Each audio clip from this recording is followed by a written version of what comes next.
Ցած դիր սուրճի բաժակը, այնտեղ բամբասանքներ են ծնվում։ Դու մտար մի սենյակ, ընկերական միջավայր, ժպիտներ,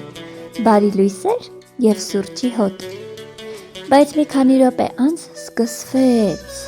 չեմ ասում բարձր, ուղղակի մտահոգ տոնով։ Լսել եք նա ինչ է արել, չեմ հասկանում ոնց չի ամաչում, հա, ճիշտ եք, ու դու լսում ես, ոչինչ չես ասում, բայց դուրս էլ չես գալիս այդ սենյակից։ Ճիշտ է, դու չես խոսում, բայց ի վերջո դու ներսում ես։ Երբ սուրճը դառնում է խմիչք ոչ թե հանգստի, այլ դատաստանի համար, դու այլևս չես կիսում սեղանը, դու կիսում ես մեղքը։ Ու Տերը ոչ թե իր ձայնով է գալիս, այլ մեղմ հիշեցումով։ Ինձ չէին ճանաչում, բայց դու ճանաչում ես, քեզ չեմ դատում, բայց ասում եմ, դուրս արի։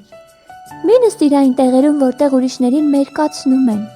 որտեղ կարծիքները դառնում են զենք, որտեղ խոսքը չի կառուցում, այլ քանդում է։ Ցած դիր սուրճի բաժակը և ընտրիր ոչ թե խոսել ուրիշների մասին,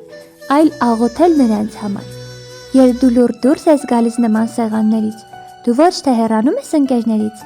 այլ մոտենում ես Աստծուն։ Եվ նա ասում է. թող սուրճը մնա չխմված, բայց գոնե սիրտդ կլինի մաքուր։